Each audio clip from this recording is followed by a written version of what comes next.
sa spiritual na kalalagayan. Mabubuhay lamang ang kanyang spiritual na buhay once na tinanggap niya ang ating Panginoong Kristo. Once na tanggapin natin ang ating Panginoong Kristo. Kaya naman kapatid, ito na ang oras at panahon na ikaw ay ipanganak. Hindi lamang sa pisikal, kundi sa spiritual. Alam niyo po, makukumpleto lamang ang ating buhay kung tayo po ay makipapanganak sa spiritual na buhay o spiritual na kalalagayan. Meron tayong body.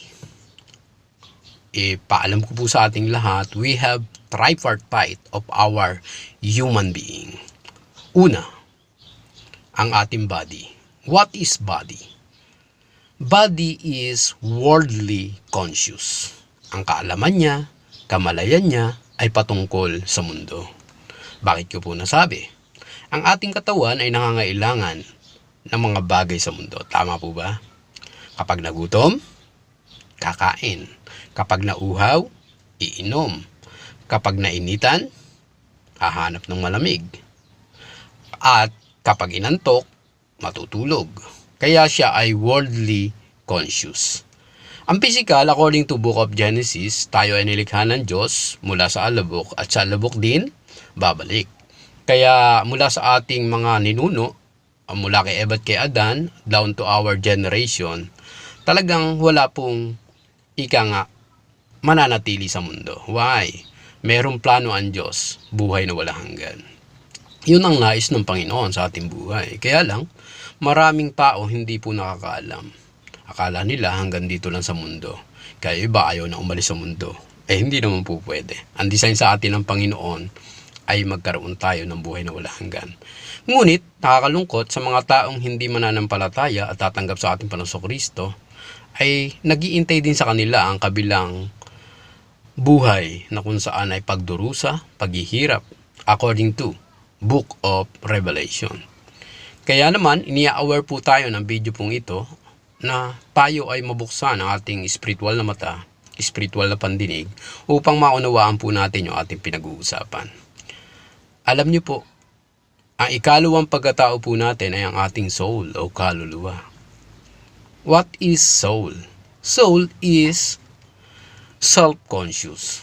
Kung ang body ay worldly conscious, ang soul po natin ay self-conscious. Bakit po? Ang tao, kahit hindi mo turuan na maging makasarili, nagiging makasarili. At nakapokus lagi sa kanyang sarili, nasasabihin niya, akin yan, huwag mong galawin yan, akin yan. At ang kaluluwa po natin, siya ang decision maker sa buhay ng tao. Ulitin ko po, ang nagdidesisyon sa buhay po ng tao ay hindi ang katawan, kundi ang kaluluwa. Ito ay may content o kabuuan ng kaisipan at emosyon o damdamin. Kaya itong dalawa po na ito ay talagang siya ang pinali sa buhay ng tao. Kaya wag po tayo magtaka. Ang tibok ng puso ng Panginoon ay kaluluwa, kaluluwa, kaluluwa. At itong kaluluwa na ito ang siyang haharap sa hukuman ng Diyos. Kaya makikita natin, ang physical natin, kapag bumalik na sa alabok, papalitan ito ng katawang panlangit. Kung sa langit ka talaga pupunta. The question is, paano kung hindi? Kaya masisigurado lamang natin na tayo ay pupunta sa kaharian ng Diyos, sa piling ng Diyos, kung, sabi ni Jesus Christ, maliban ng tao ay ipanganak na muli, hindi siya paghaharian ng Diyos. Kaya doon pa lang sa salitang paghaharian ng Diyos, ang kaharian ng Diyos once na naipanganak sa Espiritu, nararanasan mo na ang paghahari ng Diyos at ang kaharian ng Diyos sa buhay mo. Sana naintindihan po natin. Ikatlong pagkatao po natin ay ang ating spirit. Kaya meron po tayong human spirit na kalooban Diyos. Nang likhain ng Panginoon si Adan ay mula sa alabok, nang ma-form na kawangis na ng Diyos, ito ay kanyang hiningahan. That is God's breath or Spirit of God. Kaya nagkaroon po ng buhay ang tao. Kaya salamat sa Panginoon, alam natin na tayo po ay mayroong buhay, hindi lamang physical but spiritual life.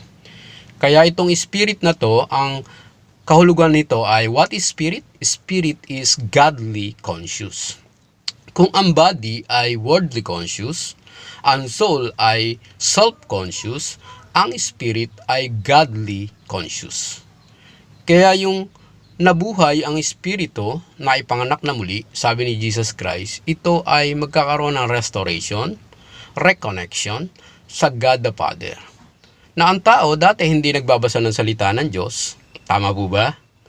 Hindi nananalangin, hindi nagwo-worship, hindi umatin ng mga gawain para sa kapurihan ng Diyos, ngayon, gagawin niya na. Why? Kasi po, buhay na po ang kanyang spirit. Merong God spirit, merong human spirit. Dahil nagpakilala ang ating Panginoon, sambahin natin siya sa espiritu at katotohanan.